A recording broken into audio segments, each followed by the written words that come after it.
hypnotized. What's up is down, what's left is right. Chasing stars and holding you. I can't see the end, but we'll see it through.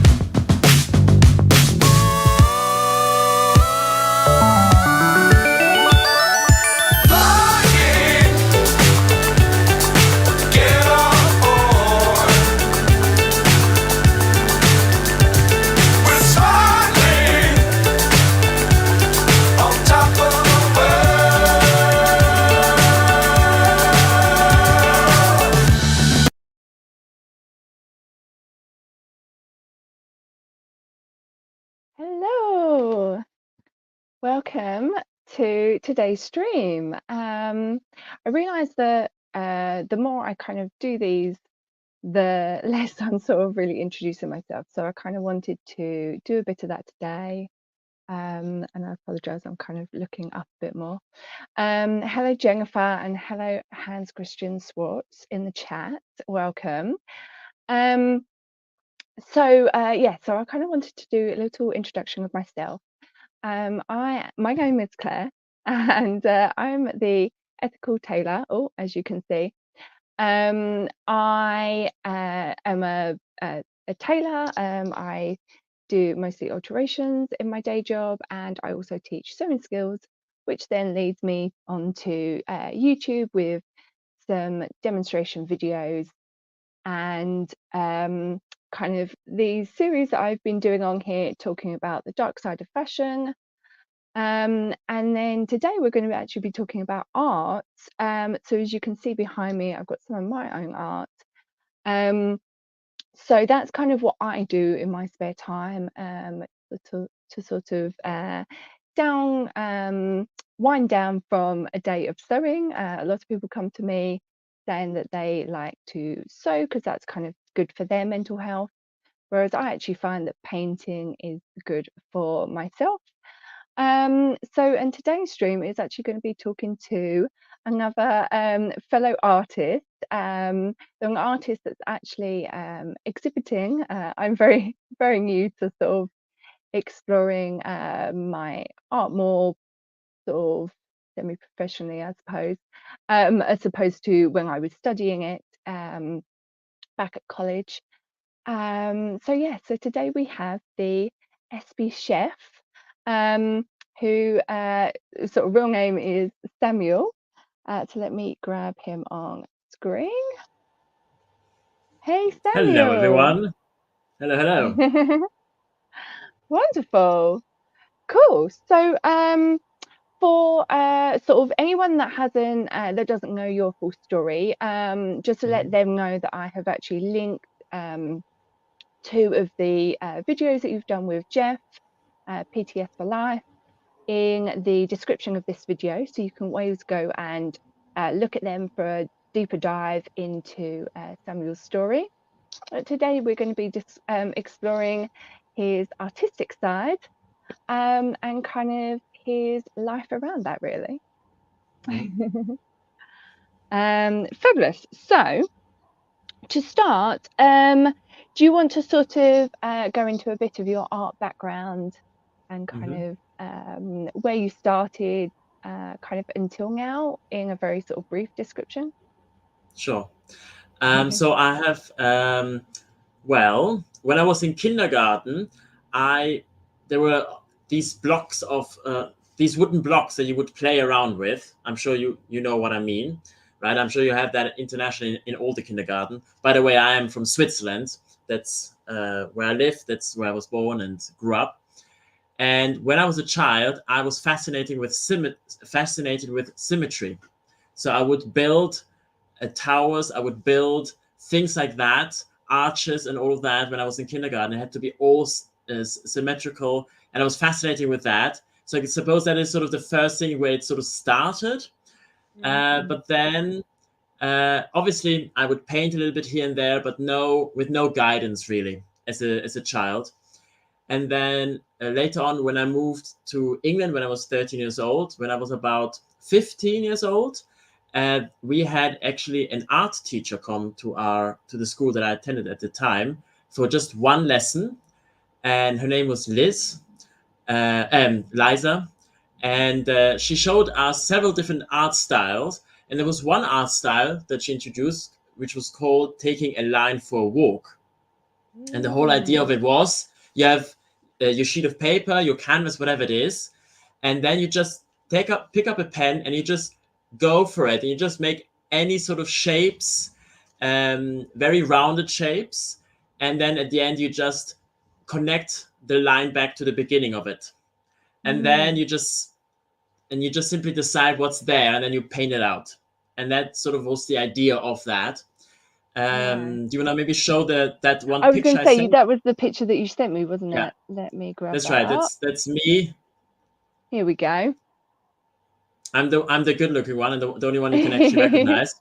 Of course. Yeah, and that's Lies, you can see there. And that drawing that I'm holding, I don't have this anymore because when I left England, I came back to Switzerland. I didn't take anything with me, but I remember this one. It was called The Opera Singer. I remember that. Nice.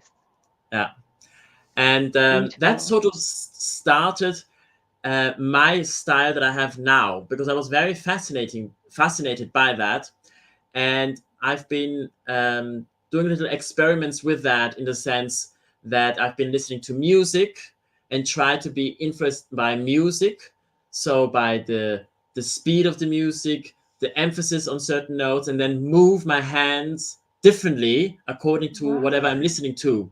So if I listen to more shall we say energetic music, like if I were to listen to rock or whatever, they're much more smaller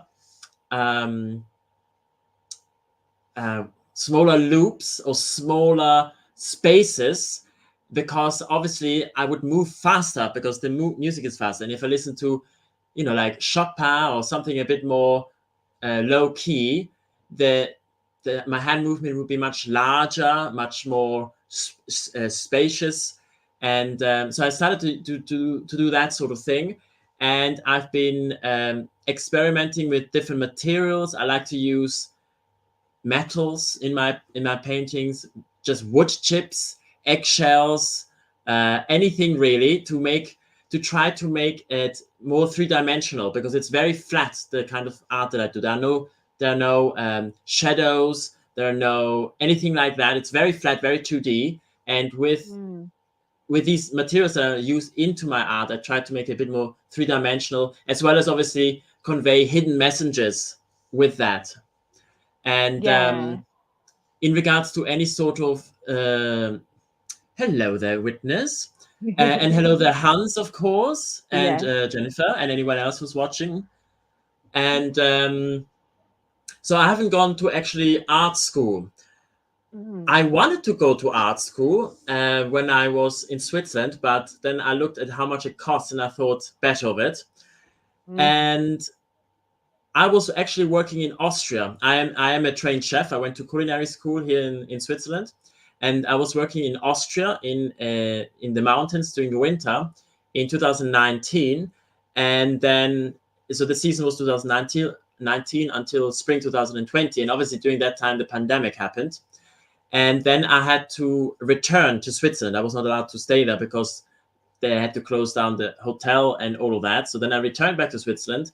And naturally, I wasn't able to work because all the restaurants were closed. So what did I do with my little self? I went to a secondhand bookstore that I have right down my street. It's a great place where you can buy very expensive art books that usually would cost £100 for like £10 or something.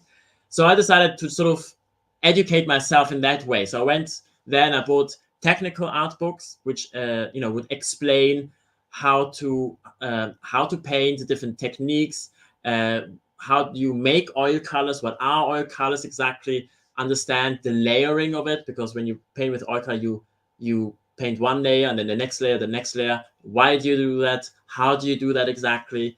Using acrylics, different other materials. Also understanding what are warm colors, cold colors, why do certain colors clash with each other, and things like that. Because before that, also in the picture that you showed, that what I made was just in black, white, and gray. And from that point onwards, until 2020, I had been painting only in gray colors, never in Right. never in proper colors, because I was almost too intimidated by it. Because I just, I thought, okay, sure, I know these like red and yellow, okay, they look nice together, but I was just afraid to really experiment because I didn't want to ruin the painting. And that is Yeah. obviously the worst thing you can do when you're creative, to fear to make a mistake. That's the whole point of being creative, that you make mistakes, and you need to say, you know what, who cares? Just go for it. And if it's not good, that's fine. You can just paint over it. If it's a canvas, canvases are expensive, but that's fine. You can scrape off the paint over, and then just start again. It doesn't really matter. But I sort of had to get over myself to do that. And because I am also a little bit of a perfectionist, which obviously Yeah. doesn't help. It's very useful in the kitchen, but it's not very useful when you want to be, painting, particularly abstract art. And so that's sort of my way of how I got into that. And then I realized I actually really liked painting, and it helped with my mental health as well, And I thought to myself, well, maybe I want to do this a little bit more seriously. So I said to myself, all right, Samuel, you have 365 days. I gave myself 1 year to do this more seriously. And then after 1 year, see where I stand and what is my relationship with it. Because at this point, it was just a hobby. And as many people may know, if you have a hobby, it's a nice thing you can just sort of pick up every once in a while or whatever. But if it is something that you do very intensively and it doesn't really become a hobby anymore, it becomes almost like a work. Is it as enjoyable then?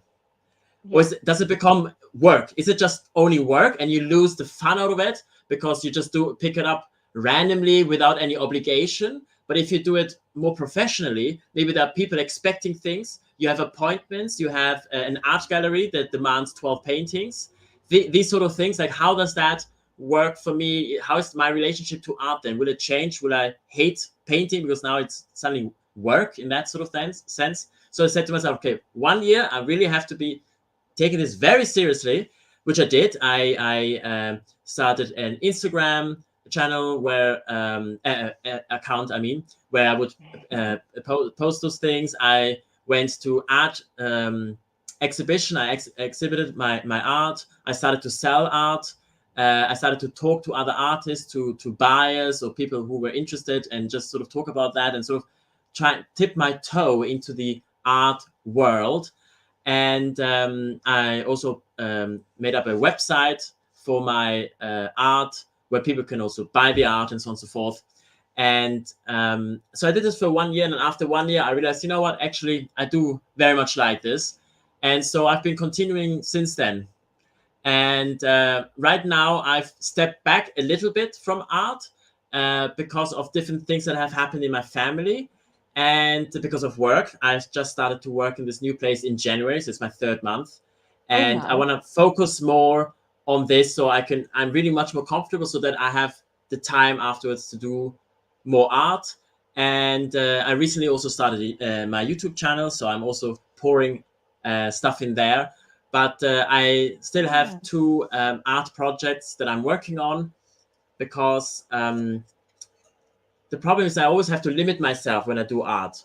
What I mean by that is I always give myself series. I always make an art series, and then I say, all right, this art series has 8 paintings, has 12 paintings.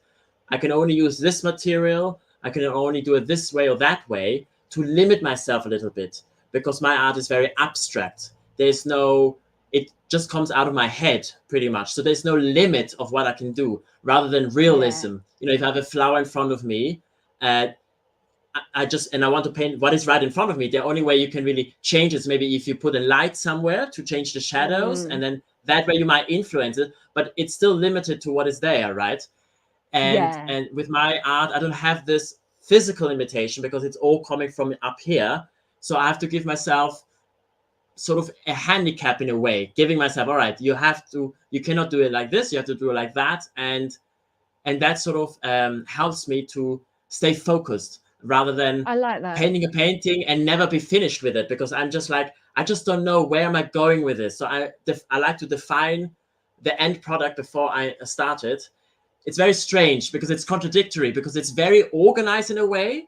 It has to be done this Yeah. way, that way. But on the other hand, it's very freestyle, and just I have no idea how the painting is going to look on the in the end, right? So it's a bit contradicting each other, but yeah. So that's that pretty much. Oh, yeah, that's really interesting because, yeah, I'm sort of more of a realist painter. Mm, And I kind of have, yeah, had people sort of say to me, oh, you know, why don't you kind of sort of mirror things out a bit more, because I'm like, can be like so realist sometimes that I mhm. don't see the oddities in sort of bits. Right. Yeah, and then it isn't until sort of like I go and maybe sort of look back at work to maybe sort of finish it off, that then I can do that sort of thinking outside the box with it in a way. Mhm. So sort of I always really admire people that kind of paint either sort of just from kind of something in their mind, or sort of as with you, sort of painting with like with sort of within the music and things like that. Mm. Yeah, I find that really sort of enjoyable to sort of hear about the process, because I've never come from that sort of in myself. I've always been yeah, even in sort of like drawing when I was at sort of senior school and things, it was always like copying cartoon characters and things like that. Right. Okay. So that's Mhm, really mhm. fascinating to hear your sort of journey into it. And I wanted to bring up I think it's this one, because I was really fascinated when you were talking about the pieces of metal and the eggshell and that, because Mhm. I've seen these pictures on your website with the sort of paper sort of background as it is. So I'm guessing, is this what you have done? You've done the sort of speckles on the background Mhm. and then you've painted over it, or do you buy the paper like that? No, what I do, I make my own primer, and then in the Right. primer, I add whatever material that I wish to. In this case, this is the Wondrous Fruit Tree, and it is part of my series Metallica, which hasn't anything to do with the band, but because I took 9 different metals, and with Right. each one of the metals, I painted 3 paintings. So the series has 27 Wow. paintings, which was exhausting, let me I tell you. bet. I'm never gonna make a series this large again. Although never say never, but it was quite, it was quite something, because also Mm. 12 of these paintings were made for an exhibition, but I didn't know Mm. which ones yet, because of course I didn't know how they're gonna look. So Very much yeah, like when you do a fashion collection, you sort of you do out I can loads and loads of imagine. Yeah, designs and then you yeah, narrow it down. and then you know which ones, right? Yeah, yeah. Yeah. And in this case here I used aluminium. So I took just very simply aluminium foil, and I cut it up in small little pieces, and I mixed it into the primer, and this is the little metal flashes you see in the background. Right. Yeah. Oh, amazing. That's so cool. Because yeah, I was like trying to tell if it was like on top of the painting or underneath. So Right. No, that's it's basically really, underneath, yeah, because but underneath. Yeah. the primer I use is quite thin, because if Right. it's too thick, it will cover that completely up, the Yeah. whatever metal or material. So I do want it to show a little bit that it is there. Yeah. Nice. Fabulous. So let me take that down. So,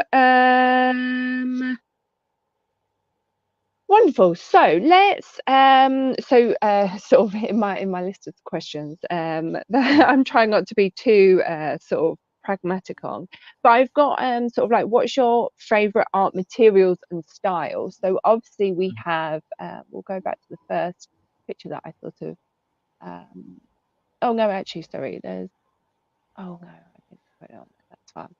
Yeah, so we'll go back to the first one that I picked out. So I sort of picked out this Mm, one that yeah. was quite interesting.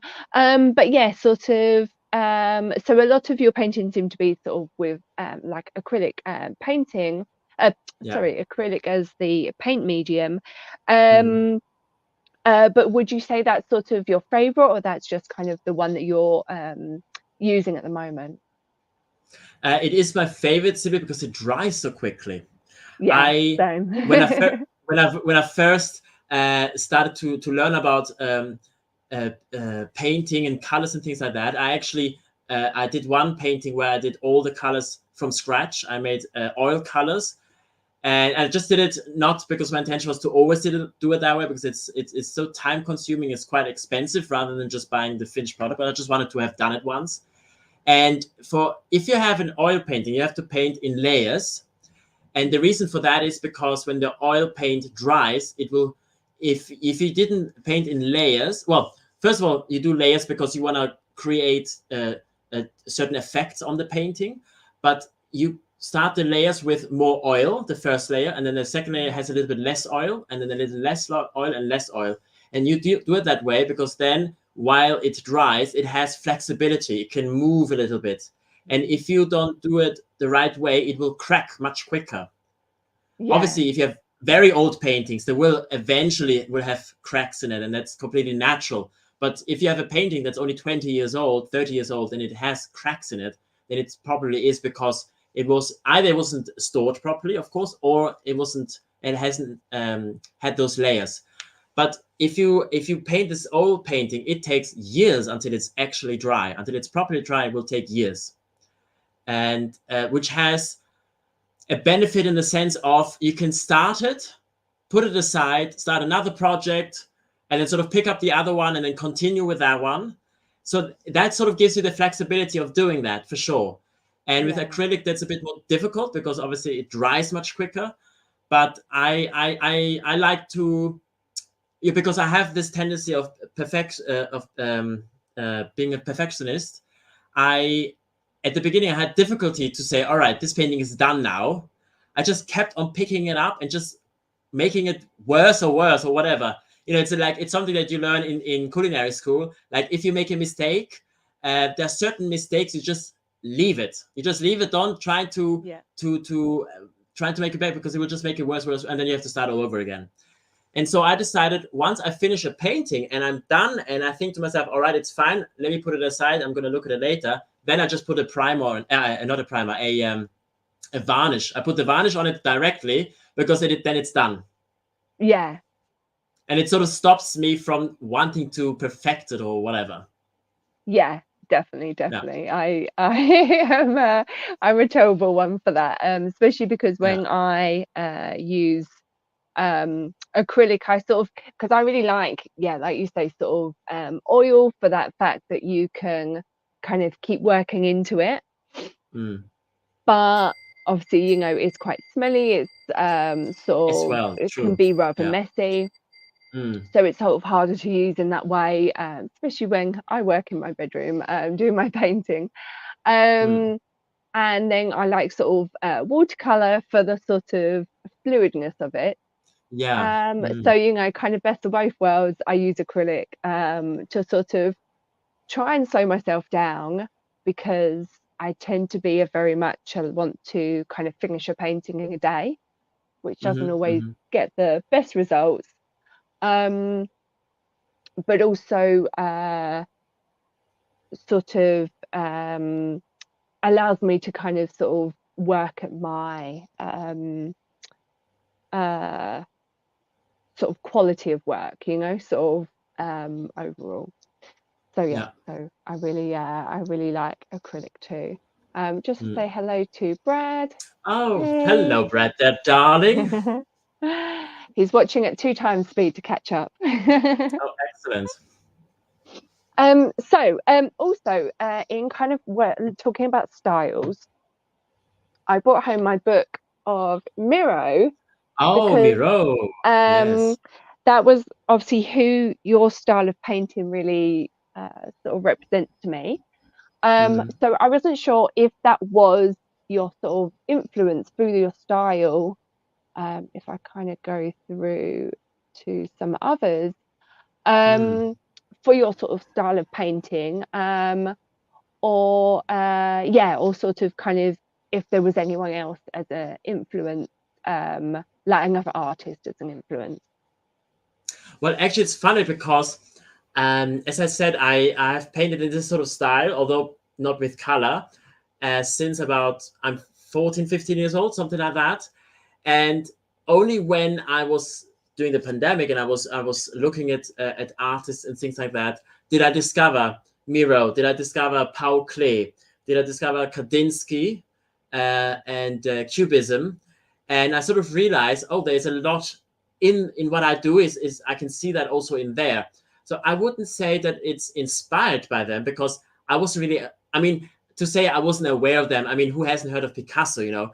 But I wasn't really aware of the connection there, really. Only after I've researched it a little bit and sort of figured that out, I was like, oh wow, interesting. Actually, this seems to be an art style or something similar to that for a while. And interestingly enough, all of these people that we just mentioned, they all lived during around the same time, the beginning of the 20th century, which is fascinating to me. That, I mean, of course, they may have known each other, but not all of them knew each other. And No. For example, Paul Klee, he's a Swiss artist, and there are only maybe 3 paintings of his that I saw that are in the sort of style that I also do. And so it almost seems like that's something that maybe was popular back then, or it was like something to try out, but it never really took off completely, in the sense that there was an artist who only this sort of painting. And during this research, I was trying to figure out, maybe there's a name for this kind of art that I do, like, for example, Cubism, you know, and there's a certain category, some sort of name for that, but I haven't found anything. If anybody knows, I'd be glad to know, so I know what I'm actually doing. But yeah, I mean, I'm still inspired by them, because there's a painting I did. It's called The Physician, and it is a style of painting. I don't know what the technical word is in English, but translated, it would mean painting behind glass. Oh, So yes.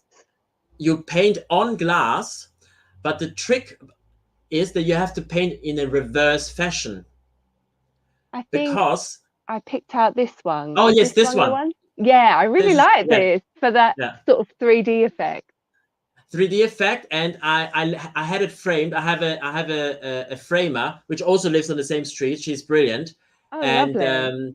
I always bring all my paintings, get all framed by her, and I made her frame this in a way so that it is slightly raised, so that a shadow is falls onto the background. And because of this style of painting, with painting on glass, the colors are much more vibrant, because they're completely flat. When Yeah. you paint on paper or canvas, you have time. I mean, you don't really perceive it maybe with your eyes, Little the bump. lines of it, the little bumps and things Yeah. like that, which give maybe slight shadows or whatever. But if you paint on glass, it is completely flat, and it just, the colors pop much more than in any other way. And this is Yeah. this is one of those paintings I did. And then I did a very large one like that, called The Physician, and that is a little bit more inspired by Kandinsky. Ah, nice. Yeah. So Yeah. because I've learned about these artists, I have obviously looked at what they've done, and tried to pick up some ideas from that, and sort of just try it out, you know, and allow Yeah. myself to make a mistake, which is so important for an artist. I mean, for anyone in any job, really. I mean, you should be Yeah. in an environment that allows and permits mistakes, because I think it's, so long as you can learn from these mistakes, I don't think there's anything wrong with that. But of course, if you have, but if you are on your own, like for example, like we are on our own, so we have to give ourselves the permission. And sometimes Yeah. that's a bit hard. It's harder to give ourselves permission to do something bad, in the sense, than if somebody else takes the responsibility of you doing something bad. But it's important to remember that, of course.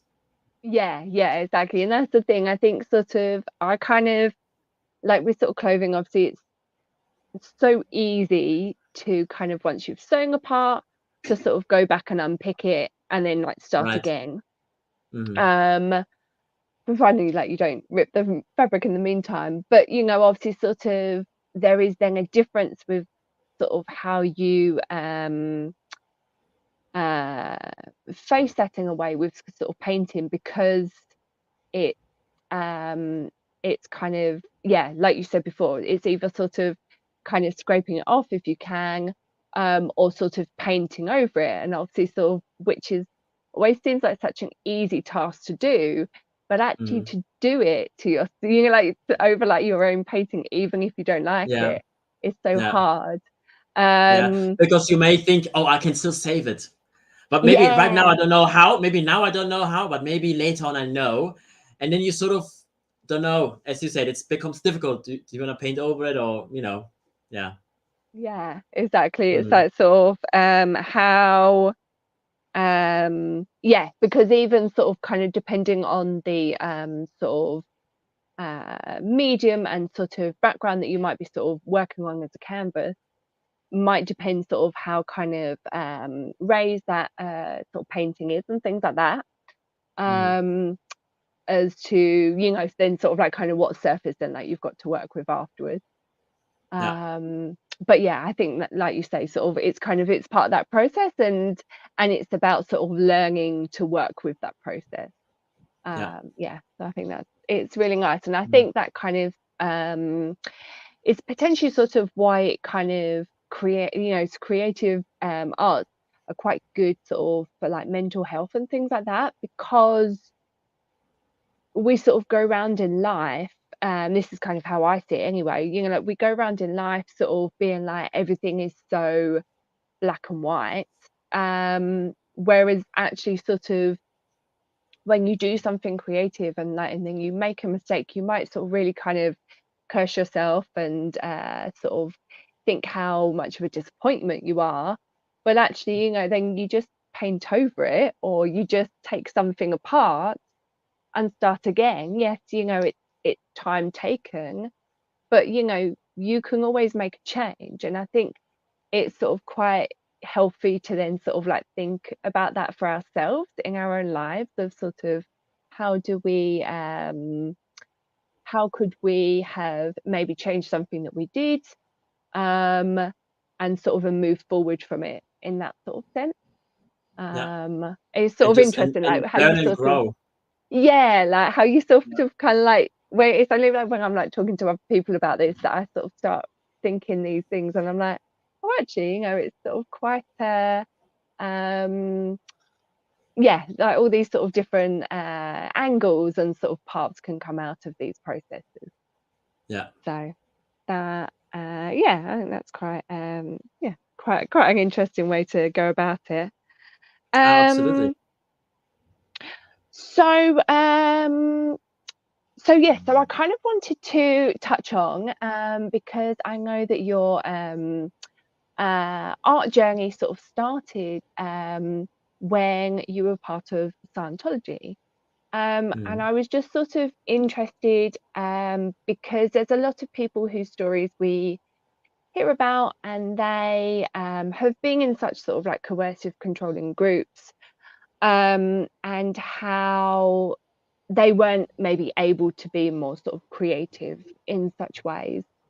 So I Mm. was kind of interested, sort of how you came about doing that within Scientology, and sort of how it maybe helped you through the process of being part of such destructive organization.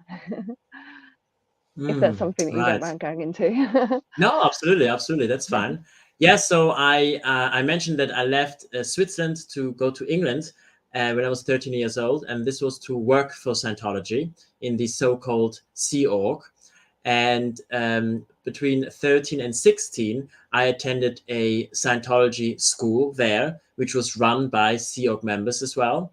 And it was, I wouldn't say I had a great education there, because we were sort of, it was just self-study, and we were sort of left on our own devices.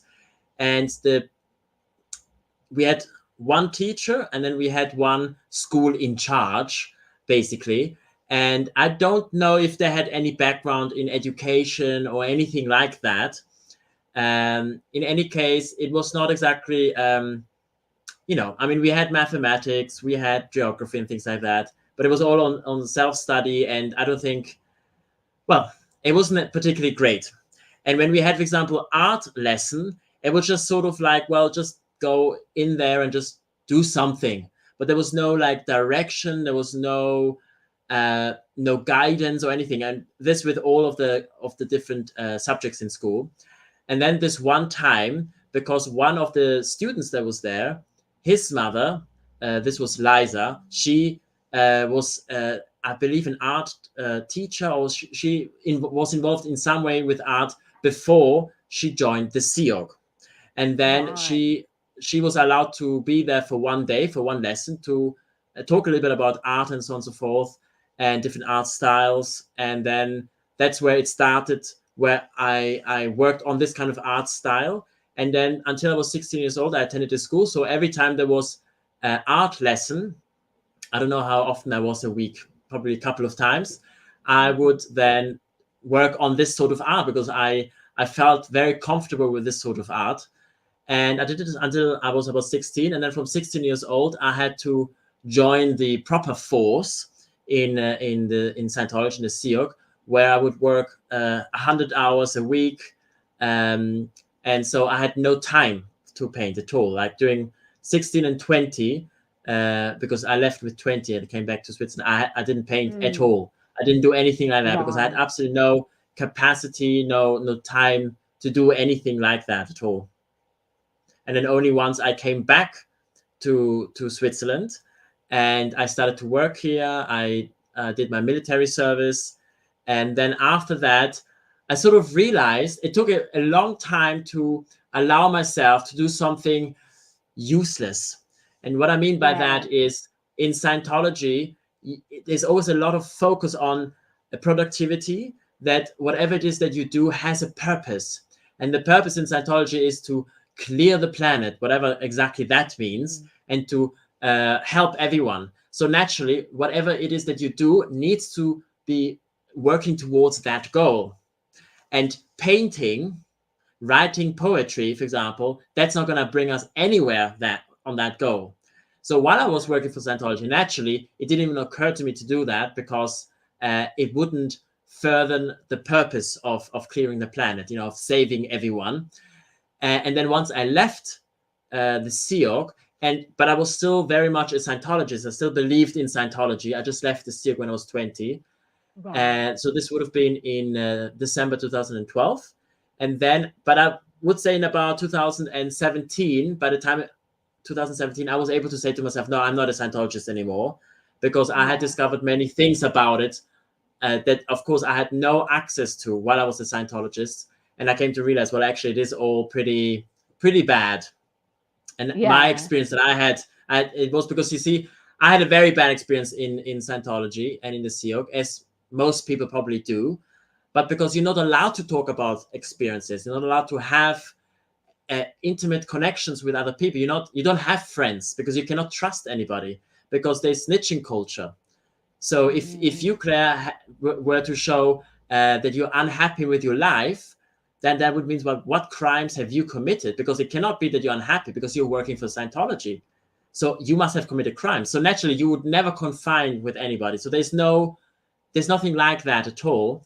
And Yeah. once I came out of, and obviously what I was trying to say with that is, because you never talk to each other, you assume that all the bad stuff you're going through is just happening to you. It just so happens that it just happens to you. But later on, when I left the SIOG and I went online on YouTube and I saw other people talk about their experience, I realized, actually, I wasn't the only one. All of these people experienced pretty much the same thing, and they were working for Scientology all over the world. So it wasn't Mm. particularly in only this country Scientology gets done in that way. And so all this abuse happened just in this country, but it happened all over the place. And that made me realize that actually Scientology has abuse in its DNA. It just has to do that. So that's why then I Yeah. realized, oh, I'm not a Scientologist anymore. But because of my background in Scientology, when I left and then I was living my normal life, going to work and whatever, and I had time off suddenly. I had suddenly time off. I had times on my hand, and I was trying to do things to sort of give myself the idea as though I'm still furthering the purpose of clearing the planet, right? And I still didn't know what that meant exactly. And so I felt guilty when I just relaxed, when I just watched a movie, when I just took a walk just for the sake of taking a walk. If you Yeah. take a walk, you need to be efficient. You need to do this, that, and at the same time, whatever. And it was very difficult. And after a while, I just sort of got over myself with that, and I was able to pick up the brush again and start again with That's really painting nice. and yeah, and so it sort of slowly developed into that. And yes, I hope that answered the question. It was a bit of a Yeah, yeah, yeah. long-winded No, answer. yeah, no. It literally it fascinates me every time that someone says that they thought it was just them who was Yeah. like going through it. Yeah, it shocks me like so much because obviously, sort of being an outsider, having sort of watched the documentaries about it, sort of heard so many people talk about it, and you're just like, no, like, because I just heard like sort of like 5 other people say that they go through it, that it's so shocking that sort of even people who have who met each other within Mm, still didn't realize that like the other one was going through similar stuff. So yeah. yeah, so it's sort of it's kind of nice that obviously when sort of like you came out, that sort of obviously it took you time, but sort of was able to find your art again and and use that as a force for sort of helping yourself get through a lot, um Mm, from the sounds of it, because yeah, because sort of it's not it cannot be an easy instance to have gone through. yeah. So yeah, yeah, sort of always fascinating to hear, and sort of the like I said sort of at the start, like anyone that hasn't heard Samuel's full story, do go and check the links in the description to his interviews with Jeff after this interview. Because yeah, it's fascinating, kind of, and heartbreaking, sort of the things that you went through.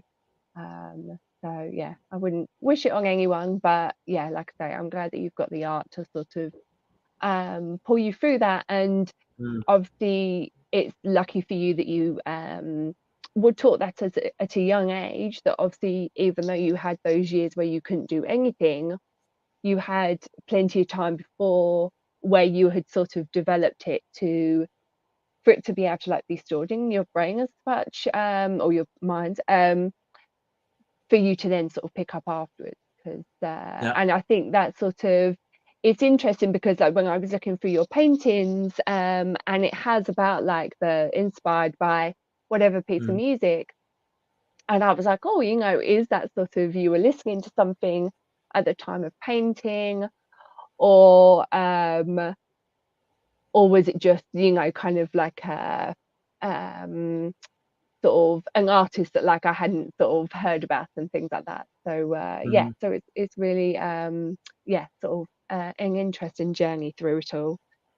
Um and as you were talking, there was something else that I was thinking of what to ask you, and now I can't think of what it was. Um but yeah, I'm sure it will come back to me. But what I will do is just throw up the images again, because I sort of I think that was the last one that I did. I didn't know if you kind of wanted to go through the sort of paintings that I'd picked out and kind of maybe talk about them a bit. sure, yeah. Any paintings that you thought were interesting or weird or Yeah, yeah, whatever, yeah, go right yeah, ahead. Yeah. yeah. I liked so like for me personally, I kind of picked them out because I was interested by the sort of textures, as well as sort of the painting on top of them, Mm, as well as kind of the sort of line making, and colors and things like that. So obviously now that I realize that the lines come from the music that you were listening to, Mm. is there kind of anything else, I suppose, that you think about whilst you're sort of listening to the music and then painting, or is it literally quite a subconscious thing that you're doing? I'm forcing myself to be subconscious. Well, subconscious in the sense of unconscious when I paint. What I mean by that is, you see, to go back, when I was in Scientology, there are certain things they're called training routines. And the whole purpose of that is to suppress emotions, not show emotions, and basically make yourself go completely blank, to not think of anything at all. To just make you to just literally go blank. You don't think of anything. And I've been doing that since my feet were dangling off a chair. So I was just like 3 or 4 years old. Yeah. And I basically use this ability of just going blank to paint these paintings with music. So what I Right. do is I listen to a piece of music, and I have the paper, cardboard, canvas, whatever it is in front of me, and I close my eyes, and I just sort of sit there until I'm really into it. And then I Mm, start going with the lines. Now, the trouble is, if you close your eyes and you move your hand or your finger, you can visually see what your hand is doing. You see, you can see the movement of it. And yeah. if you see it, you might well, not subconscious, but you might consciously try to influence it maybe. Yeah. And because you can see what you're doing, right? And so the difficult part is to remove that. So I don't see the lines that I'm doing, so that it is really done purely by my muscles or whatever reacting Wow. to the music. And this naturally has caused that I just threw away lots of stuff, because I start doing it and then I realize, oh, I'm influenced, and stop, throw it away, start again. Uh, Which is why most of my paintings I paint on paper, because then it's not right. such a loss, because canvases are expensive, right? So Yeah. or I would just use like cardboard from some packaging. I ordered something, there's a nice bit of cardboard, okay, perfect, let's just paint on that. Yeah. And so that is another interesting thing, because it's a very, very strict, it has the exact rule.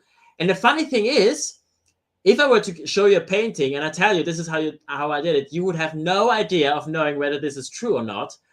And I could just pretend, but I'm so like, no, if it isn't like that, then it's not this art, whatever this art is called, right? And then I just get rid of it and I have to start again.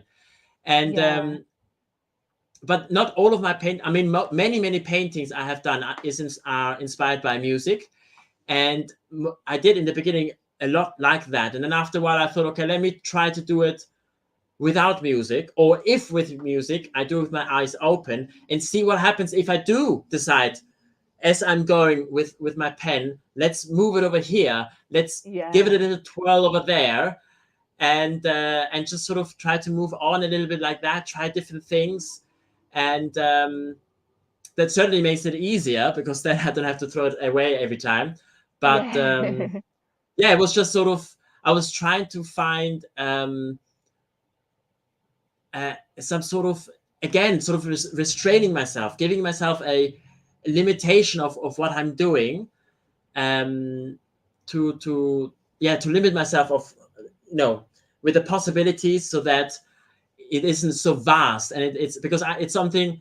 For example, I was very scared, if you want to call it that, of the internet for many years, because it's a room without walls. If you have a room with walls, you can see what's happening. If you turn off the light and you've never been in the room, you have no idea how large it is, and it Mm, makes me a little bit uncomfortable.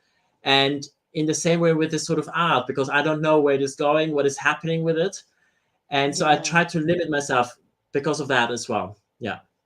That's really interesting. But yeah, I totally get what you mean.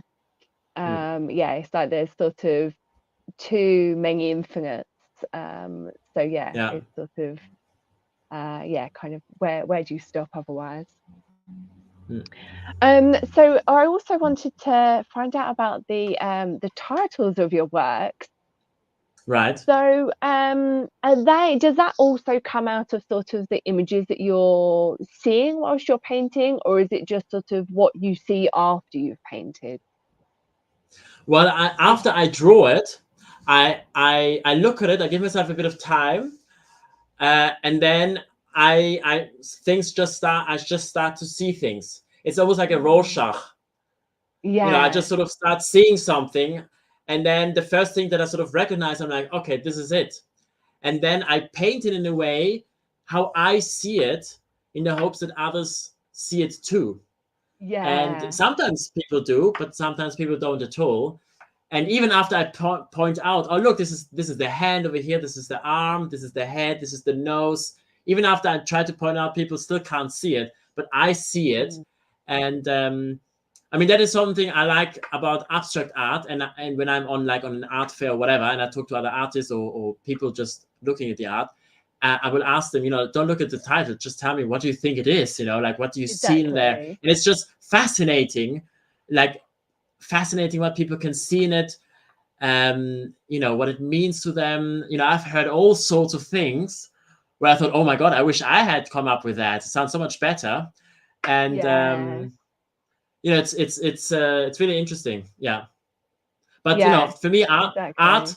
art is it art is supposed to talk to you. It's supposed to tell you something. It's supposed to make you feel something. And I think it's perfectly fine for art to tell you something that the artist maybe didn't intend, so long as it's telling you something. If it's completely stumm, if it's completely muted, I don't think that is really art. It needs to tell you something. And I mean, that's how I see that as an artist or whatever. Yeah, exactly. Like, because this one in particular, the wondrous fruit tree, I really Mm. love it. But every time I keep looking at it, all I can see is a dog. So I Oh, that's really interesting. Yeah. like that sort of kind of when you're sort of saying about you try and sort of explain it to other people, Yeah. um, and like, and they don't get it. Whereas like I can totally see the tree in this and sort of the hanging fruit, but there's still just like this dog keeps looking at me. Yeah. So yeah, I kind of like that sort of with art, how it's sort of, it's very up for interpretation. And Yeah. also I find sort of it can depend on your mood sometimes, sort of how you look Sure. at art, and sort of Sure. how it speaks to you. So And yeah, colors I think also that's also really will change the mood sometimes. exactly, You know. definitely. Mm, yeah. I find that really, really, really fascinating. Um, Fabulous. So I think that's kind of hit upon mostly everything that we were going to talk about. Mm. So I was going to go over some of our starred comments. Yes. Also, I'd Sure. like to say welcome, Jen and Brad, back up to full speed. um, Yeah. so there was actually a comment that I didn't. I didn't star. Um, that I did want to bring up. Where did I see it? That Whitney said that Samuel, you were very creative at such an early age, which I think is sort of can be kind of rare and not with sort of different people. I have been told that I was always designing and making clothes for my Barbies when I was younger, yet like Right. I have Okay. Yeah. no recollection of that Mm. until like I was in sort of like senior school, so sort of like 14, 15, and sort of drawing like cartoon characters and things. So yeah, but I think that's sort of kind of similar to what obviously you were saying before about like using the building blocks and sort of making art forms potentially out of them, which sort of I did stuff with Lego and things like that, on a very sort of potentially sort of like similar way. But yeah, I always Yeah. think I it's mean, I would even argue in most cases, all children are artists, and then we lose that because the seriousness of life catches up to us or whatever, and then there are certain people who pick it up again. I mean, I think that's how I see, for example, Picasso's art, because lots of his art looks like a child could have drawn that. It's very, you know what I mean, like without demeaning it in any sort of way. And I think that is sort of the sort of thing he was trying to do, that he was trying to be the artistic child that he once was. Because if you look at his work in 1900, 1920, is much more strict, much more form. You can see there's more of a classical training behind it, definitely more abstract for sure. But what he's done then when he in the 1950s and 60s, that it looks much more like the sort of thing that a child would have done. And I don't know what his thought process was behind that, whether he was trying to do that, but that is how I see that he's sort of trying to be, trying to bring the artistic child that he once was back into the painting. And I mean, that's how I see that anyway. Yeah, so I do think most children are very artistic, and then maybe it just sort of gets verbally beaten out of them because being an artist is something useless. You know, you can't make money out of with that and so on and so forth. Well, fair enough, but it's still fun to do. So, and you never know what will happen. So, you know. Exactly. No, I think it's nice. You know, it's sort of to sort of be like continually exploring these parts of us. Sort of be continually exploring these parts of us to allow ourselves to sort of drop our kind of maybe outside persona, to sort of maybe like become more sort of childlike and kind of sort of explore life through that. Because like you say, sort of when you are a child, often you're told that, you know, sort of don't be childish and things like that. So sometimes it's quite good to go back.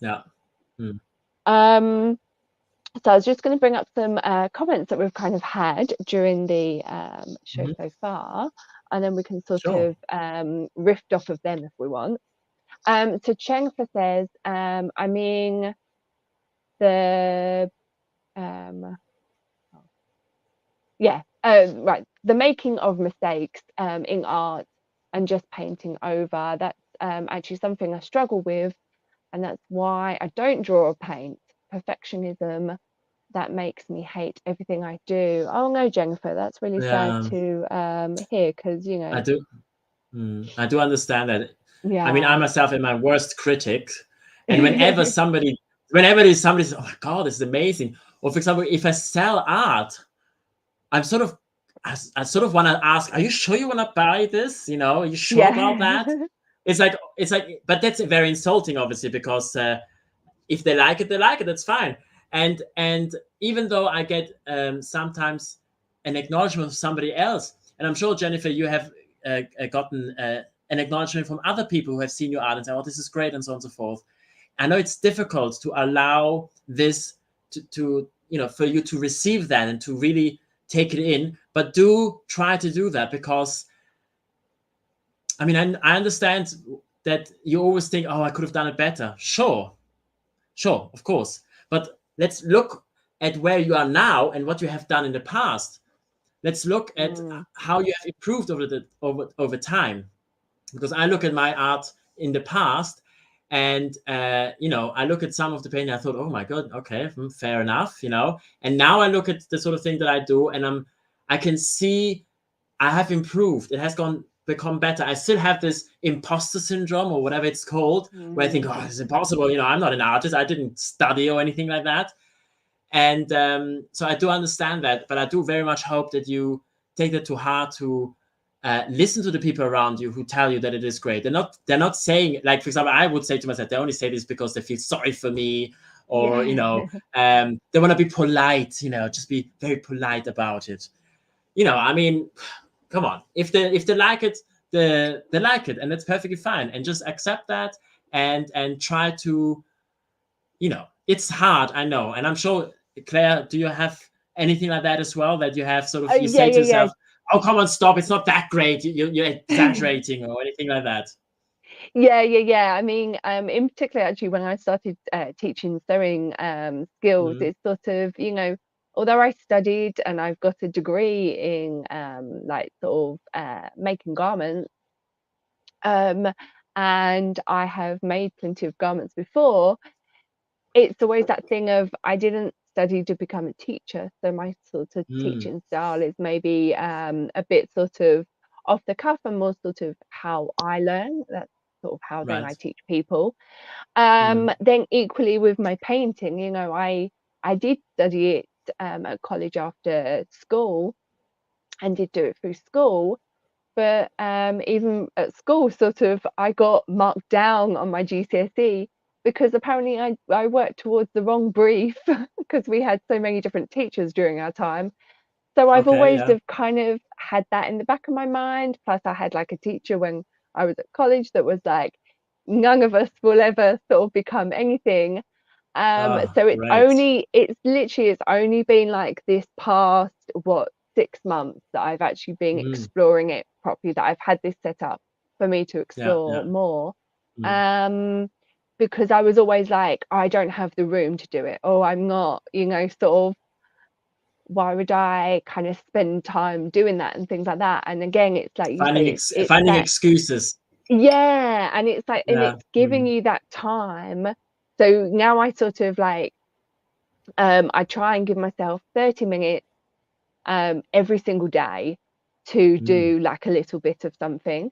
yeah, yeah, So again, it's sort of what I was like saying before about kind of using acrylic as sort of a bit of a watercolor, yeah. um, to sort of kind of build up like my paintings a bit at a time, because otherwise I become too kind of focusing on getting it done there and then. And actually, Mhm. then I find that that's sort of my worst work, because I've yeah, sort of like that's when like my perfectionism takes over. Whereas Yeah. sort of I find when I can come back to it every now and then, I can see it more Mhm. clearly.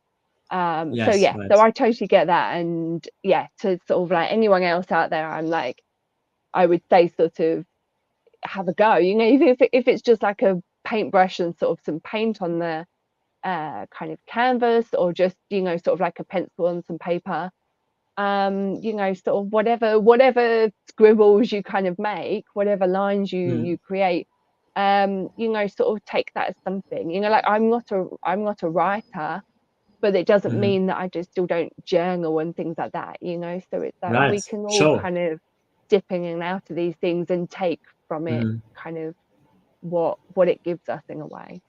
You may Yeah. not go Yeah. on to sell something, but you still Sure. will feel something from it. Yeah, absolutely. Yeah.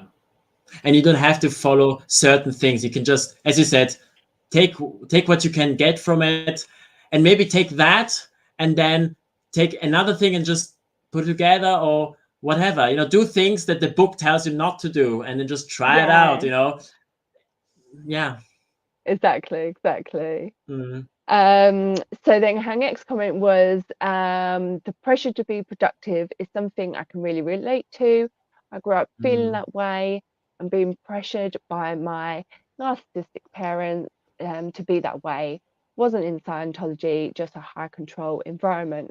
And Mhm. again, sort of, kind of, I've sort of not been through kind of that sort of environment as a sort of on a large scale, but there's been sort of different parts of my life that I can kind of see that different things happened, Mhm. in terms of like other people trying to sort of influence control.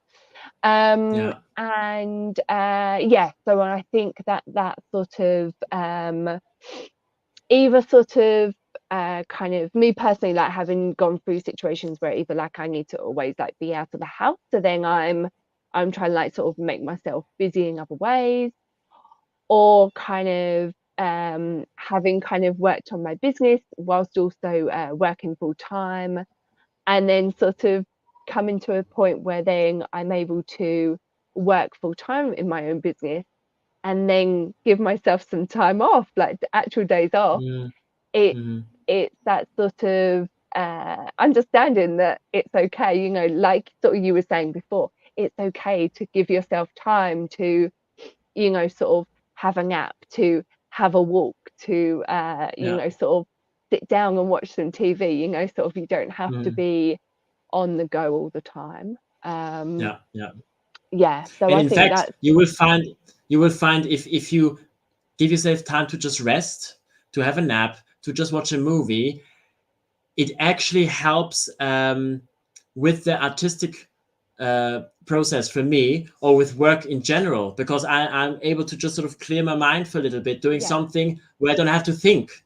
Like watching a movie, you don't have to think much, or taking a walk, and it just sort of helps to clear out the attic, so to speak. So not all of this, mm, oh, I need to do this, I need to do that, I need to go over there, and that just sort of helps to clear it out. And then when you pick up your work or your painting or whatever, you look at it with fresh eyes, because you didn't think about it the whole time. You were just able to sort of let go of it, and then you look at it with new eyes, and maybe a problem that you had, a solution might just pop up.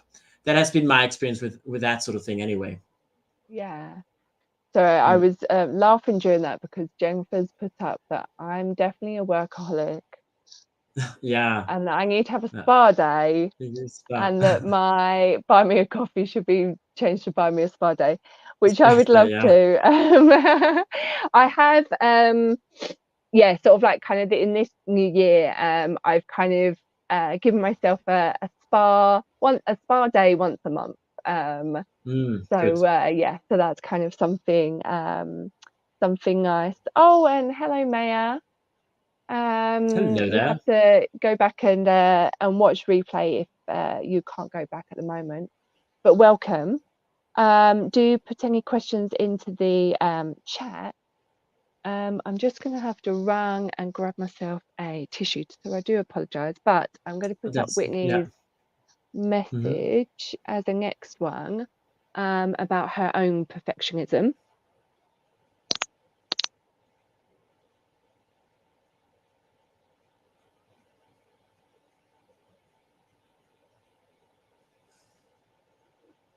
Right here. How's everyone doing, by the way?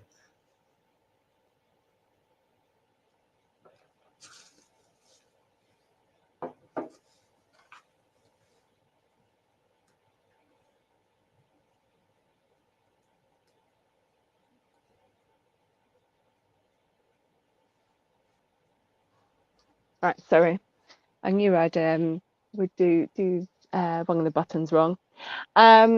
Wonderful. So Whitney, yes, I feel the same about perfectionism. Makes me a chronic procrastinator because I can't get something perfect. Working hard to let go of that myself. Yeah, which I think Yeah. is really good that sort of people kind of see that and learn that it's okay, you know, sort of not to, that you don't have to be on everything constantly. Yeah. And then she's saying, I'm so glad that you're out, Samuel. I'm able to be creative and true and your true self, which is Yes. very, As am I. I'm very, very glad. yes. It's I think it's one of them things that sort of like, again, kind of hearing people's stories, you're kind of like, you know, often people say, oh, you know, sort of how comes like you were in whatever situation, you know, sort of domestic abuse or something as well, how like were you in that situation for so long? But it's always so easy to see that from the outside, and even as the person, once you're out, to think back on it. But when you're in that situation, you either don't realize that there's anything wrong, or, you know, sort of can't see a way out. So, you know, I think Yeah. that's really sort of important for people to sort of understand when like they maybe haven't been through that exact Yeah. situation.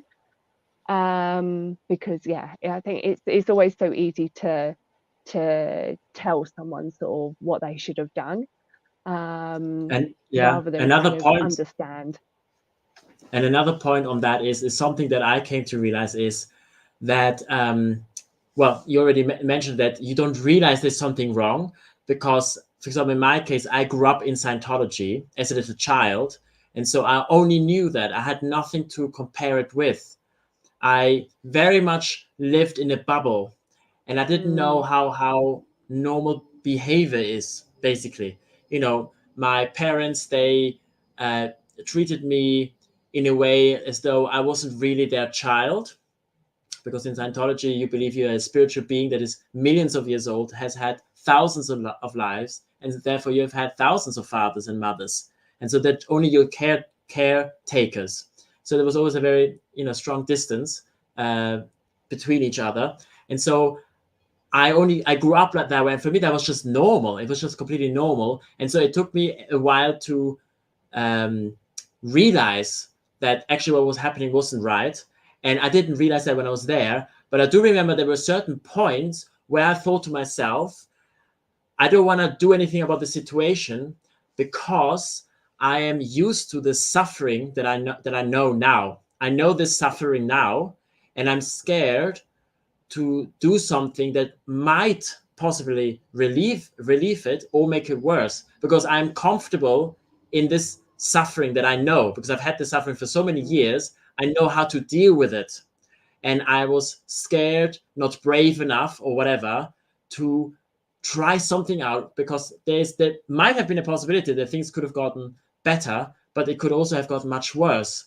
And so I much rather be in the comfort of the known suffering rather than be brave and try something else out. Yeah, I don't know if that is just a me thing, or if other people have had that sort of thing as well in the same sort of context. Yeah, exactly. Yeah. I think that's really interesting. And yeah, it's sort of, yeah, like I say, sort of I've not had sort of similar, not had that exact, but yeah, sort of my kind of lockdown experience in particular was sort of I say it's kind of is sort of the nearest thing that I have. And I was sort of looking up a lot of sort of Scientology stuff before that, in terms of the documentaries that like Louis Theroux and things did about it. So I was well aware of the abuses that went on, but it wasn't until I had my own experience in lockdown and sort of feeling kind of caged in a situation, of sort of how to move past it, that I was kind of listening to kind of more podcasts on it and things like that, that I sort of realized how how the sort of some of what I'd gone through was maybe sort of being mirrored in sort of understanding what like coercive control was and things like that, so yeah, I think it's really really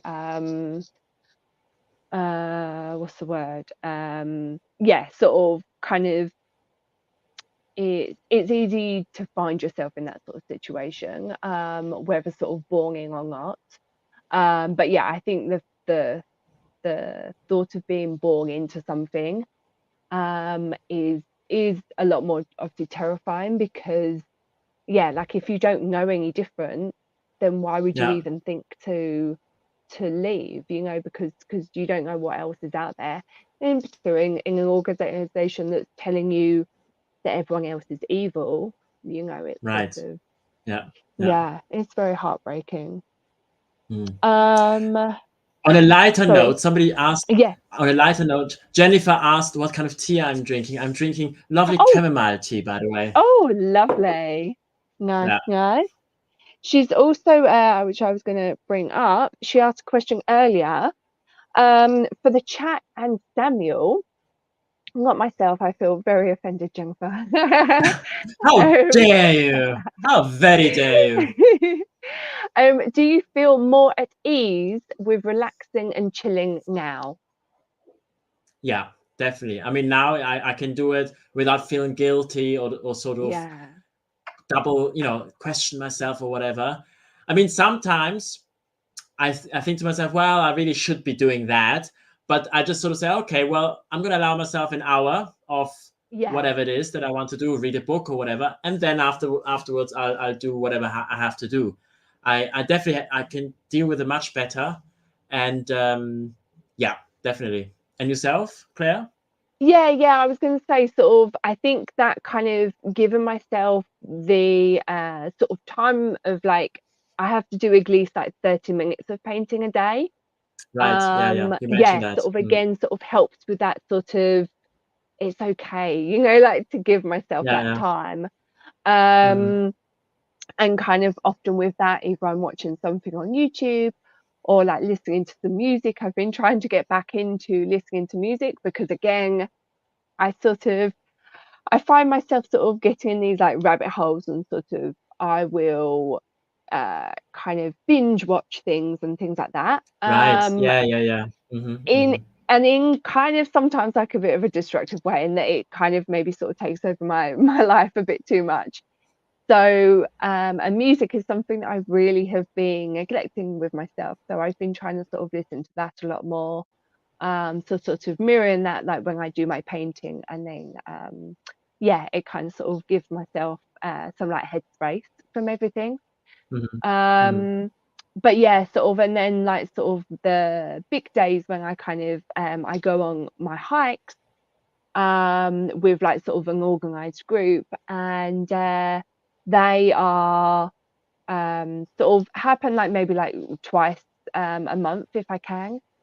And yeah, so then that's kind of sort of more of just like a day out, and then within them, that's when I sort of do some of my photography to get sort of nice views, and then I'll do sort of paintings out of that. So it's sort of like win-win. Right. Yeah. But yeah, it's all kind of so sometimes I'm better at it than others, you know. It depends what Sure. I've Of got going course. on. We can't be fabulous every day. No, exactly. Wonderful. And then we've got a comment from Brad saying, I'm getting a lot of practice in, and soon enough I will be able to do the painting I promised you. So I presume that's for you. I don't know, might be for me. I could Yes. say about me as Yeah. well, but He's he's going to do well, you a maybe as painting. well. Lovely. Yeah. He's promised me a painting, and I said, all right, excellent. And then I said I wanted. Well, actually, he showed me a painting he did, and I really liked it. And I said, all right, how much for it? I'd like to buy it. He said, oh, don't be ridiculous. I'm not gonna sell it to you, and so on and so forth. And I said, and then he also said it's not good enough, and so on and so forth. Going back to what we said earlier, I'm the one looking his art. I think it's great. I'm not saying it out of politeness. I genuinely like it. Otherwise, I would have just said, interesting, you know. But I genuinely liked it, you know. And he didn't want to sell it. So we basically came to agreement. All right, well, I don't live far away. I live in Switzerland. That's also where I come from. And England isn't that far away. I'm sure I will come this year to visit England. I will visit him, and I'm going to give him one of my paintings, and then he's going to give me one of his paintings. Oh wow! And so that's how we're gonna pay for each other's painting, basically. Yeah. Oh, I love it! I love it. Oh, that's really cute. He said as well, I'd love you to do a painting while listening to one of my favorite songs. I'd love to see the outcome. So that'd be really interesting, Brad. What song were you thinking? You can write it in the chat, because I asked him some days ago, well, what is your favorite song? Because that was very much my intention. Yeah.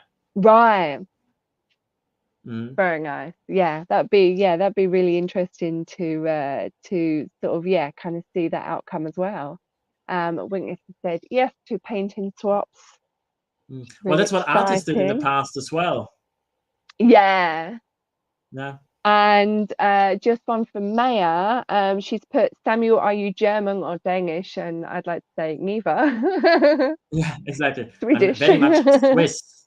Oh, sorry, from the land of Swiss, chocolate and cheese. Yeah. Lovely, lovely. Maya,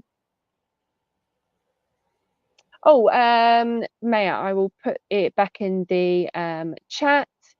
but I will show you. We will go through some of his paintings again here. I know you came in a bit late. I was close though. Yeah. I was the one that got it very wrong. I always right, let me put up his website again.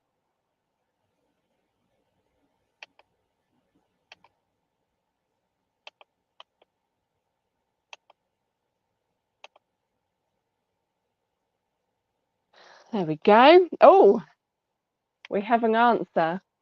Bohemian Rhapsody by Queen. Mm. That would be a really interesting one. Oh, Maya said that she loves your artwork. They are very, very Oh, nice. thank you very much.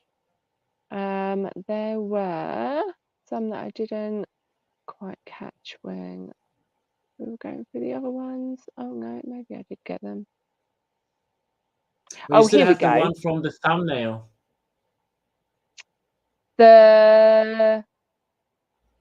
What? Sorry, the image or? Yeah, I mean, I don't know if you meant that painting. You know, the one that you used for the thumbnail. Yes. Yeah. Mhm. No, I didn't bring that up as Oh, okay. one of the ones on the slide. Unfortunately, I missed that one off. Mhm. But yeah. So May was saying this is obviously sort of from when you were talking about being in sort of Scientology and kind of that thing of the real world.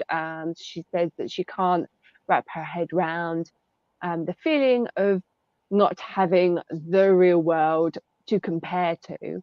Yeah. Yeah, and I think that's sort of kind of what a lot of people, you know, sort of don't understand, like how, because it's so sort of normal for anyone that hasn't been in such a closed off situation in that sort of sense. Mm. You know, sort of how you sort of can get yourself sucked into that sort of world and not realize. But you know, I think it's sort of until you've had that happen, you know, sort of, I think it's always going to be quite hard for people to realize Yeah. sort of the intensity of it. And then Witness says the known world is not as scary as the unknown world outside. And I think that's, Yeah. you know, that's Yeah. very true for a lot of situations when sort of people can't understand it. Yeah. Oh, Brad says sorry in advance. I think Yeah, that's, because you know, it is a massive. It's a massive song. So yeah, no, but exactly. I'm looking forward to it. I'm looking forward to it. And Yeah, yeah. exactly. It'll be interesting, like Yeah. sort of what part of the music sort of yeah, sort of resonates with you more, really. Exactly. Yeah.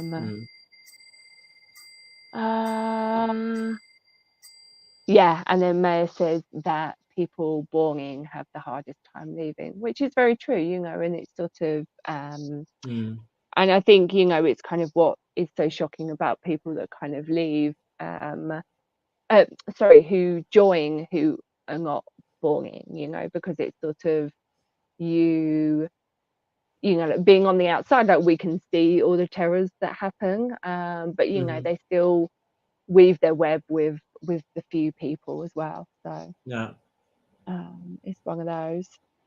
I wish there were more people talking about that, you know, from ex-Scientologists who went in when they were adults, because we Yeah. often hear about how I escaped, how I got out, but so little do we hear Why about did you how go did I get in? in, how did you Yeah. get in, you know, because many people who talk about the past in Scientology, they were, like in my case, second generation, so we were born into it, like we didn't have anything to compare it with, we didn't make a conscious choice to go and join that. So, you know, Yeah. that's And it sort of goes for like other groups, like sort of of Nexium and course, kind of these yes. ones that have sort of started since, like online and things.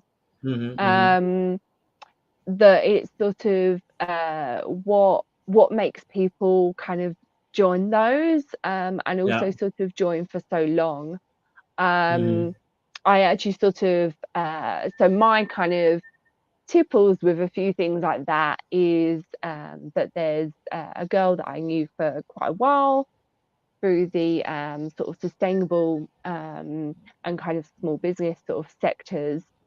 And she's a very lovely girl. She's from up north, very chatty. But oh my God, like she could sell anything to anyone. And Right. we went out for dinner one night, and it was whilst I was like doing my business and sort of and working full time at the same time. And something had come up, and I'd said something about like not having the money to do whatever.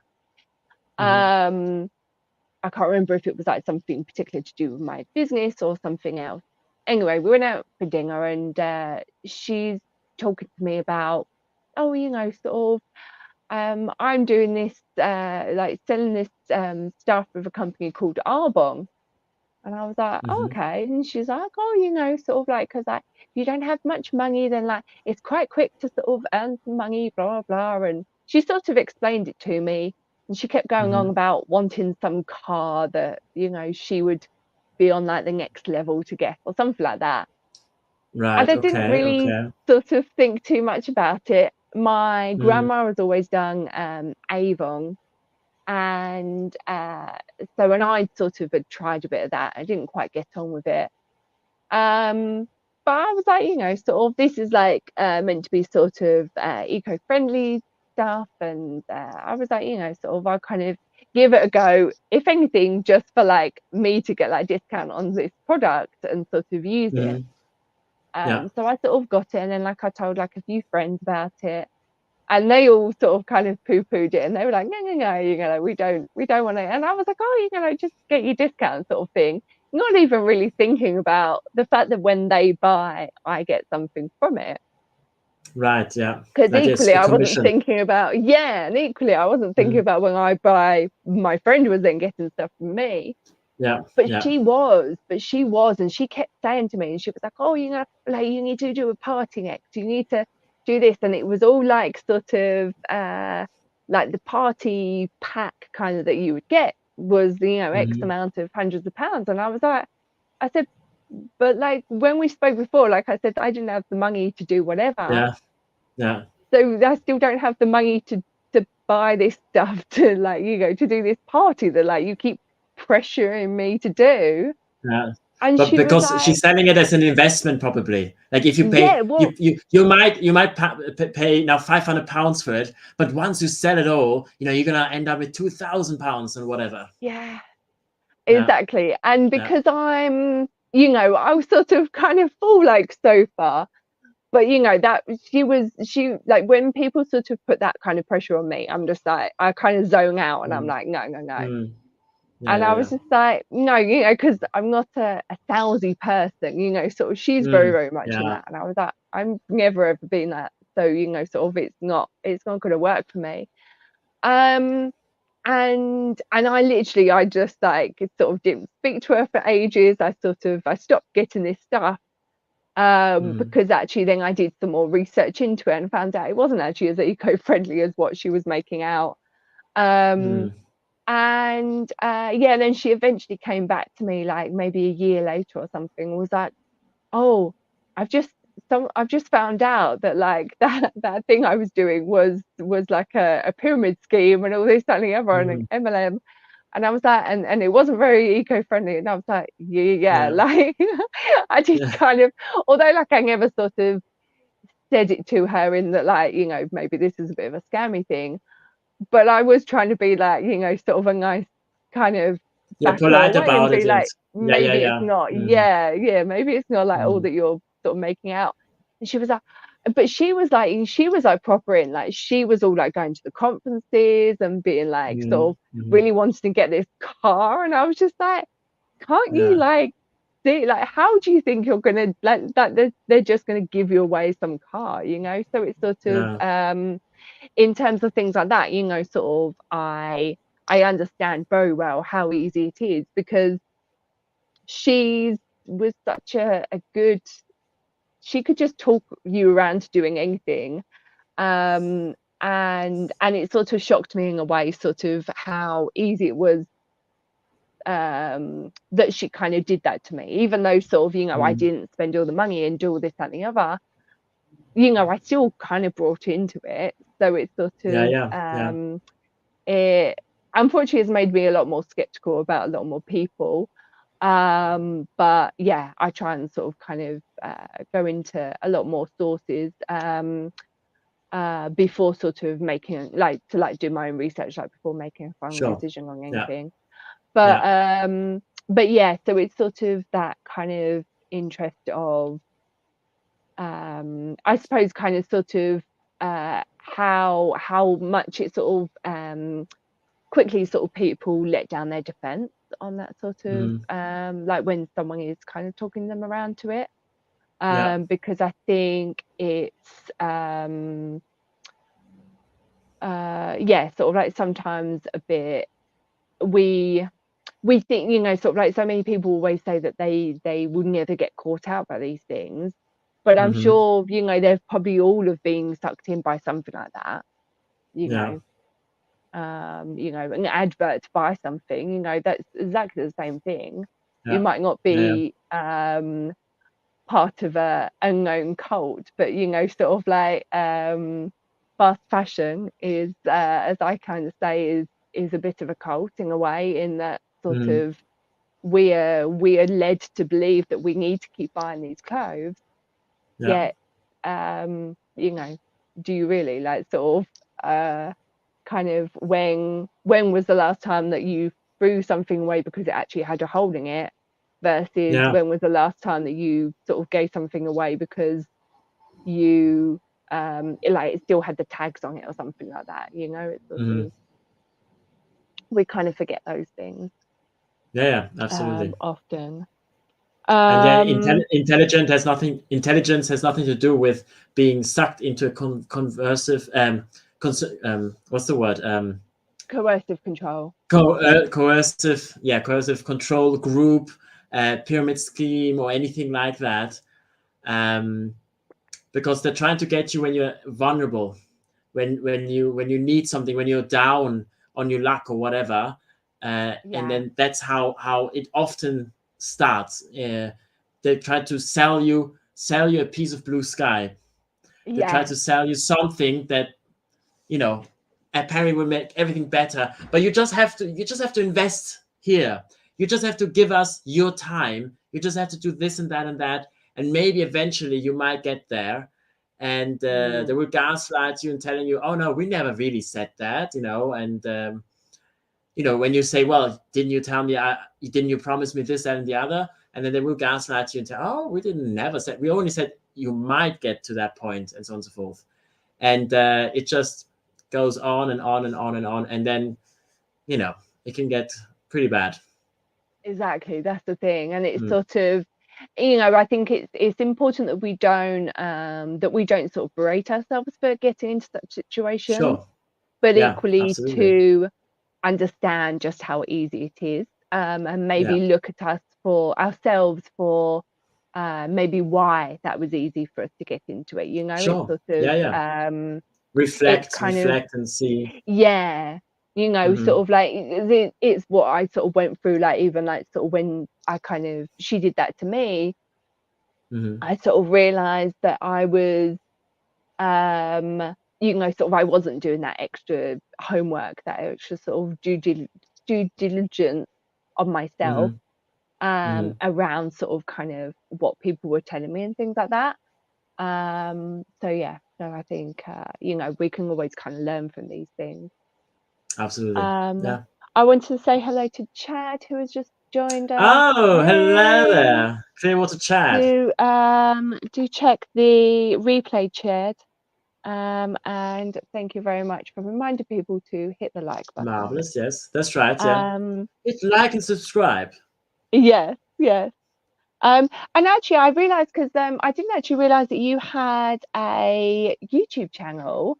So I don't Ah, actually yeah. have that up. Yeah. So what are you on YouTube? And I will. Well, the SP chef. Oh, lovely. Mm. Nice and Yeah, I only started simple. the channel like, I don't know, 2 weeks ago, something like that. Oh, Yeah. fun. But I've already put a bunch of videos up there. So I'm basically talking about my own life in Scientology, the things I've seen and witnessed, and things that have happened to me, you know, my journey through that and all of that. Yeah. Mm. Oh, I like it. Oh, here we go. Yeah.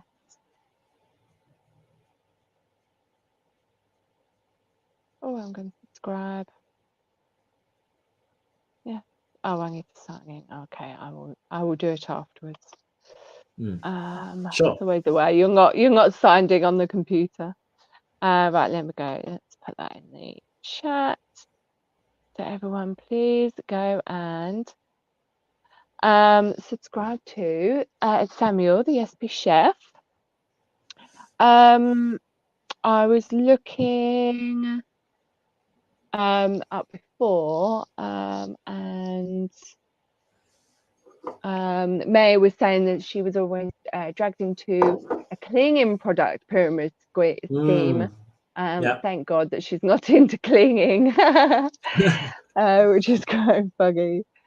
But yeah, it's so because obviously sort of like even like my mum's sort of generation, it was all like the Tupperware parties and Oh, things like that. And then, yeah, and totally. then there was sort of the and Summoners, like sort of when I was like at school, like kids like were always talking about that because of their parents or whatever.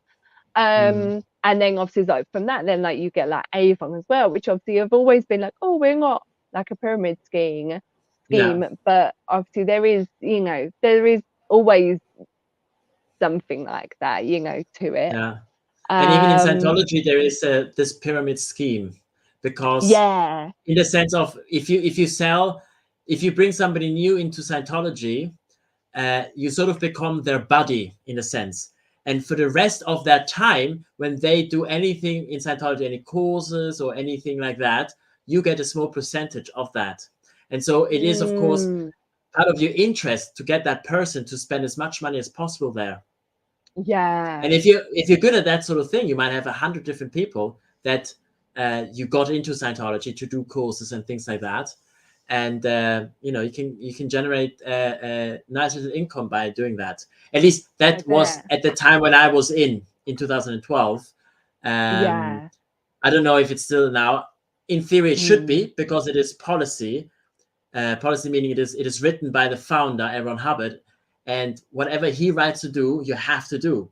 Which is why right. Scientology oftentimes is very old-fashioned in certain things, because Hubbard, he was born in 1911, so there are certain things like the internet or mobile phone, they didn't exist during his time, so there's no policy about that. So I Mm, recently, for example, did a video on my channel where I was trying to get in contact with my local church, Church of Scientology here in Switzerland, and it was a back and forth, back and forth. In the end, they told me the best way to get in contact is to write a letter, and they will be sending telexes. They're talking about sending telexes, it's just writing letters. crazy. It's just so, but they can't change it, because they're not allowed to change whatever the founder wrote. So it's a bit, Which again is like such a rant, because I just think like sort of anyone that kind of gets in like later in life, especially like sort of in kind of the internet age, mm, is sort of do they not sort of then question that sort of going into somewhere where sort of the internet isn't a thing as such. yeah, Yeah, the sort of God only knows as such. mm. Mayor has asked, are you actually a chef? I And I believe that am. you are. Mhm. And kind of within that, maybe sort of has your chefing and art kind of careers, do they ever collide and sort of influence They the did. other? They did in a way, because when I was studying for myself, buying books and learning how to make paints and things like that, I actually made a kind of paint based on the chemistry that you learn in culinary school. So Wow. how you make, for example, mayonnaise. The way you make mayonnaise is you take an egg yolk, and then you might add a bit of mustard, salt, pepper, and so on and so forth. And then you add oil, vegetable oil, while you beat the egg yolk. And this helps to the whole thing to bind and to thicken, and it stays together, because normally oil and fat, they don't mix. And not oil and fat, sorry. Um, Oil and the vinegar and things like that, because obviously in the mayonnaise you will add a bit of vinegar. Or for example, you have a French salad dressing. Do you know? I don't know if French salad dressing, if that's something in England. Yeah, We call it yeah. French So here. It's a yeah, and it milky sort of looking one. it separates. Yeah. It separates because of the vinegar and the oil, and so you add egg yolk, and egg yolk helps to bind the whole thing together. So I used that, and I Right. sort I of didn't made a realize it was the egg yolk. mayonnaise. I made basically a mayonnaise and added color pigments to it. So to try these sort of things Interesting. out. And then I thought to myself, wouldn't it be great if I used the whole egg, right? So I Yeah. had the egg white. So I thought, all right, that's fine. I'll just make a white omelet out of it. I can eat it. And then I looked at the shells and I thought, what can I do with the shells?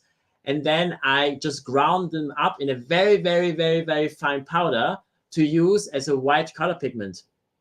And that sort Wow. of started me using other materials. I used shells from peanuts. I used shells from, well, not the shells, but the peels of onions.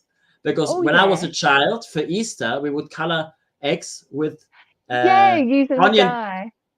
using the dye of onion peels, right? We would throw onion Yeah. peels in a pot, and then that's how we would dye. And then I would use that, and then it sort of, it just sort of came from that. And then I started using metals and things like that. And that's how I came to use all these random materials Oh, I in like into there, because that. these are materials that like one time I took a walk, and there were a tree was cut down, and then there was lots of wood Oh dust, yeah, like the when chippings. you Yeah. the chippings, and I just took some of that, and then I used that in art. So I used things that maybe thrown Nice. away, or I used Yeah. polystyrene. I bought Yeah. something, whatever it was, there was polystyrene, and rather than throwing it away, I paint on that. And so I That's had cool. a painting, very thick polystyrene that I just painted on that, and just sort of tried to use things that normally you would throw away, because in the kitchen, that's something you learn as a chef, to have as little waste as possible, to really use everything as much as you can, the whole animal, all of the whole vegetable, the peel of it. You can use things, you can do Mm. things with that, because obviously your profit margin is very small, and you really want to make sure you use all of that, and it's very important to do that. And Yeah. I try to use that as well then in my art. So that's sort of how it sort of collides, how it sort of works together in that sort of way. Yeah, for I sure. like that. Yeah. Yeah. Oh, cool. Maya said that she would that would make an amazing art chef video. Yes, I To have see thought some of about that. of doing a little bit. Not, I mean, if I were to do a sort of like cooking tutorial, I wouldn't be like, okay, today we're gonna do a roast duck. I would, because I think Yeah. there's so many YouTubers who do that, and they do a great job. But what I think would be more interesting to talk about the technique, the chemistry behind it, to really Yeah. explain why, if you have a pan at a certain temperature and then you add something, why does it become brown? Like, why Yeah. does that happen? That's what we need. And if you understand that, you can use that knowledge to transfer to other things. In the same way, Yeah. if you learn how to take apart an animal, you understand how the sinew is of the different parts of the animal, because of how the animal moves, what muscles it uses. Which means if you then Yeah. are given a piece of meat from a different animal, you know from where about it is, because you understand exactly how it works. The same when you have a recipe of how to cook a certain vegetable, and you like the recipe, you like the spices that I use, the technique, but maybe you don't like that vegetable. Well, let's find out what family this vegetable is from, so that you can use the same recipe but on a different vegetable from the same family. because Oh my God, that's so fascinating. Yeah. because obviously you have different textures of vegetables, and the different textures. One vegetable you have to cook for 20 minutes, the other vegetable you only need 5 minutes. So you won't be able to do Yeah. the same thing, because otherwise one might be cooked well, the other one will be completely overcooked, Yeah. overdone, because they don't have the same structure, they're not part of the same botanical family. And so if I were to do that, I would do something like that. Love it. But Love it. yeah, I haven't really, Not, because it is yeah, you very haven't explored there complicated. yet. It's not visual. It's Yeah. not very visual. It's a bit difficult. With cooking, you can see what's happening, and the other is a lot of technical things. Like how to make sauces, like the Oh basic yeah. recipes of that. And if you really understand the basis of it, you can make uh, variations from it. You can add certain Mm-hmm. spices to it and then make variations from it, rather than learn the 20 different sauces from one particular ground source. If you learn the ground source, you can do the other 20s much easier, because you know the basic of that, rather than having to learn Interesting. every Yeah. single time it anew. And that is the sort of thing I would want to do. But it's something I'm thinking about. It's in the works, and we'll see. But I'm sure I'm going to do something like that in the future. Yeah, if Yeah. of course people are interested in that. Yeah, no, that sounds absolutely fascinating. Mary said that her mind is blown. Um, I hope in a so good yeah, I way. think, yeah, We have to exactly. we I have to think, call the yeah, ambulance. yeah, no, yeah, not blown Yeah. off. Yeah. Yeah. Um, and she said, it's a bit like color theory. Right. And Mm. I think it's, it's sort of, particularly sources, like as soon as you said that, yeah, it's like sort of really understanding like the fundamentals of a source, sort of its Yes. makeup, and maybe in particular sort of why you would use a particular source. Yeah, I Mhm. think is yeah, Because sort of if you really really interesting and understand not it, you spoken can start about. inventing things. You can start inventing your own Yeah, recipes, because you understand what each individual ingredient does. Because if you don't understand it, you just do it, it works. But if you're then in the kitchen and there is an ingredient missing, you can't do it. You can't make the sauce, yeah, because you don't really understand what each ingredient does. And that's I think what makes a chef a chef. And what's the difference between a chef and a cook? Maybe that a chef mm, is able to, on the cuff, be able to just, if something is missing, an ingredient is missing, if a guest says, I want this, but I'm allergic to dairy, I can't have nuts or whatever, then you can say, all right, no problem, we have this, we can use that instead, because it has the same texture, it has the same sort of, it goes in the same direction of flavor, and you're able to then invent things because you really understand what each ingredient does. And the same thing with art. If you really understand color theory and the different materials that you use and things like that, you can make things up in your head, sort of like a mathematical theory, and then it's a mm, theory, and then you do it, and then you can see if it actually works. Because for me, yeah, cooking is nothing more than mathematics and chemistry. That's for me. exactly. That's how cooking is for me, and that's how I look at cooking. Naturally, there has to be an artistic aspect to it. There has to be a certain amount of love and care for it, which is why I don't think the job of a chef will ever vanish, regardless of how Mm, advanced our technology will be, because there is something about adding. I mean, if you have 10 chefs, they have all the same recipe, the same ingredients, the same pots and pans and everything, the same amount of time. The dish is gonna come out in 10 different ways, because each chef will do it something slightly different, will add an ingredient maybe 10 minutes earlier than the other. The heat will be slightly hotter there than there, because of all of their experience in life and things like that.